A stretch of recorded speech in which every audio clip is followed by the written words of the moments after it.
Pernahkah Anda bertanya-tanya, mengapa Allah begitu tegas mengharamkan daging babi dalam Al-Quran? Larangan itu tidak disebut sekali dua kali, melainkan berulang dalam beberapa surah. Seakan menegaskan bahwa perkara ini sangat serius. Pertanyaannya, apakah larangan itu hanya sekadar perintah agama yang harus ditaati tanpa banyak tanya? Atau sebenarnya ada rahasia besar yang baru bisa kita pahami di era ilmu pengetahuan modern? Fakta-faktanya sungguh mengejutkan. Karena larangan ini terbukti menyimpan hikmah yang sangat dalam, baik dari sisi spiritual maupun kesehatan manusia. Dalam Al-Quran, larangan memakan babi sangat jelas. Allah berfirman dalam surah Al-Baqarah ayat 173, "Sesungguhnya Dia hanya mengharamkan atasmu bangkai, darah, daging babi dan hewan yang disembelih dengan menyebut nama selain Allah." Larangan serupa diulang dalam surah Al-An'am ayat 145, juga dalam surah An-Nahl ayat ke-115. Kata yang digunakan untuk menggambarkan babi adalah rijs, artinya kotor, najis, dan tercela. Dari sini para ulama menegaskan bahwa keharaman babi bukan karena faktor eksternal, melainkan zatnya sendiri sudah najis. Artinya, tidak ada cara apapun yang bisa membuatnya halal. Berbeda dengan bangkai atau darah, yang bisa berubah status bila dalam kondisi tertentu. Namun di balik larangan ini, ada pertanyaan yang sering muncul di masyarakat. Kalau babi itu haram, kenapa Allah menciptakannya? Apakah hanya untuk menguji manusia? Jawabannya, semua ciptaan Allah punya fungsi. Meski tidak semuanya untuk dimakan. Api diciptakan untuk memasak dan menghangatkan, tapi tidak untuk dipeluk. Racun bisa berfungsi sebagai obat bila dosisnya tepat, tapi berbahaya bila diminum sembarangan. Begitu juga babi. Allah ciptakan ia sebagai bagian dari ekosistem. Di alam liar, babi berfungsi sebagai pemakan sisa organik dan bangkai. Dengan sifatnya yang rakus, ia membersihkan lingkungan dari limbah yang bisa menjadi sumber penyakit. Tetapi justru karena sifat itu, dagingnya membawa risiko besar bila dikonsumsi manusia. Ilmu pengetahuan modern membuktikan hal ini dengan sangat jelas. Daging babi adalah salah satu daging yang paling berisiko membawa penyakit. Salah satunya adalah trichinosis, penyakit akibat cacing Trichinella spiralis yang bersembunyi dalam otot babi. Ketika manusia memakan daging babi yang kurang matang, larva cacing ini akan masuk ke tubuh, lalu berkembang biak, menyebabkan gejala, mulai dari mual, diare, nyeri otot, bahkan komplikasi serius di jantung dan otak. Penyakit ini tercatat oleh WHO sebagai salah satu infeksi zoonosis berbahaya, dan kasusnya masih sering terjadi di negara-negara yang mengonsumsi babi. Selain itu, babi juga menjadi inang bagi cacing pita, Taenia solium.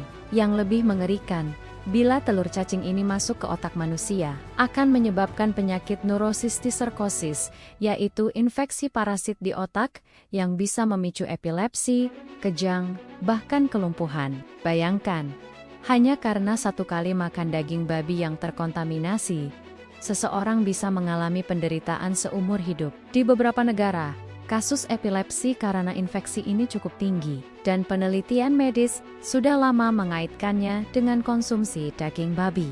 Tidak berhenti sampai di situ.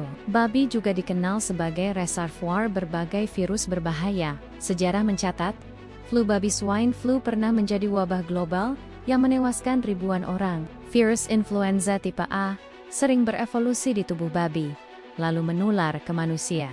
Selain itu, ada juga risiko hepatitis A, salmonella, dan berbagai bakteri yang mudah berpindah dari babi ke manusia. Para ilmuwan menyebut babi sebagai wadah pencampuran virus, karena tubuhnya memungkinkan berbagai virus hewan bercampur, lalu bermutasi menjadi penyakit baru. Dari sisi nutrisi, daging babi juga mengandung kadar kolesterol dan lemak jenuh yang tinggi. Konsumsi berlebihan berhubungan dengan risiko penyakit jantung, stroke, dan obesitas. Jadi jelas, larangan ini bukan hanya soal najis dalam pandangan agama, tapi juga perlindungan terhadap kesehatan manusia. Semua ini baru kita pahami setelah ilmu kedokteran berkembang. Tapi ribuan tahun sebelum itu, Al-Quran sudah menegaskan larangan dengan sangat jelas. Ini menunjukkan bahwa wahyu Allah selalu lebih dulu daripada pengetahuan manusia. Sains baru membuktikan. Tapi Allah sudah memperingatkan sejak awal. Inilah bukti bahwa larangan agama bukan beban, melainkan rahmat. Allah melarang bukan untuk menyulitkan, tapi untuk menjaga. Dalam kisah Israiliyat, bahkan ada riwayat menarik yang mengaitkan penciptaan babi dengan peristiwa bahtera Nabi Nuh. Disebutkan bahwa ketika hewan-hewan dalam bahtera mengeluarkan kotoran yang menumpuk dan membahayakan, Allah menciptakan babi untuk memakan kotoran itu, agar kebersihan tetap terjaga. Meskipun kisah ini bukan riwayat yang bisa dijadikan hukum, tapi hikmahnya jelas. Babi punya fungsi tertentu dalam kehidupan, tapi bukan untuk dikonsumsi. Allah menciptakannya bukan sia-sia, hanya saja fungsinya berbeda dengan sapi, kambing, atau ayam yang diciptakan halal bagi manusia. Bila kita renungkan, larangan babi juga menjadi bentuk ujian ketaatan. Allah ingin melihat apakah manusia mau tunduk, meski tidak memahami alasannya secara penuh. Sebab hakikat iman bukan sekadar mengikuti yang masuk akal, tapi juga patuh pada ketetapan Allah. Sekarang, dengan bukti medis yang begitu banyak, kita bisa semakin yakin bahwa larangan itu penuh hikmah. Tetapi, sekalipun sains tidak mampu menjelaskan, seorang mukmin tetap wajib taat. Mari kita bayangkan sejenak. Di satu sisi, ada orang yang mengabaikan larangan, lalu akhirnya sakit karena daging babi yang ia konsumsi. Di sisi lain, ada orang beriman yang menahan diri, meski mungkin penasaran atau tergoda, tapi ia memilih taat pada akhirnya. Ia bukan hanya selamat secara spiritual, tapi juga terlindungi secara fisik. Itulah rahmat Allah yang kadang tidak langsung terlihat, tapi selalu nyata dalam jangka panjang. Kisah nyata yang dilaporkan dalam dunia medis juga memperkuat hal ini. Di Amerika, seorang pasien menderita kejang parah selama bertahun-tahun. Setelah diperiksa, dokter menemukan otaknya penuh dengan kista akibat infeksi cacing pita dari daging babi. Perawatan medis memang bisa dilakukan, tapi kerusakan yang terjadi sulit dipulihkan sepenuhnya. Kisah ini jadi pengingat betapa berbahayanya sesuatu yang sudah Allah larang. Apa yang bagi sebagian orang terlihat lezat, justru bisa menjadi sumber penderitaan seumur hidup. Di balik semua fakta medis dan kisah nyata itu, kita bisa melihat pola yang sama.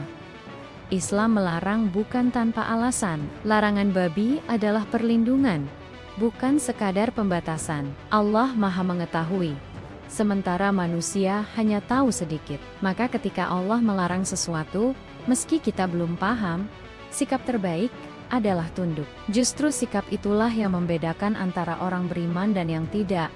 Pada akhirnya, babi menjadi simbol bahwa tidak semua ciptaan Allah harus dimakan.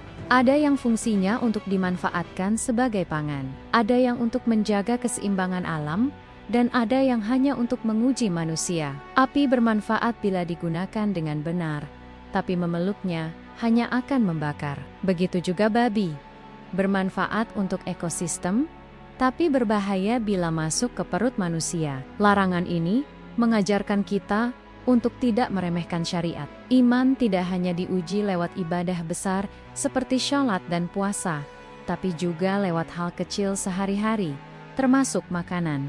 Justru disitulah ketaatan sejati terlihat. Maka ketika Allah melarang daging babi, itu adalah kesempatan bagi kita untuk menunjukkan kepatuhan. Dengan menaati, kita menjaga tubuh, hati, dan juga iman.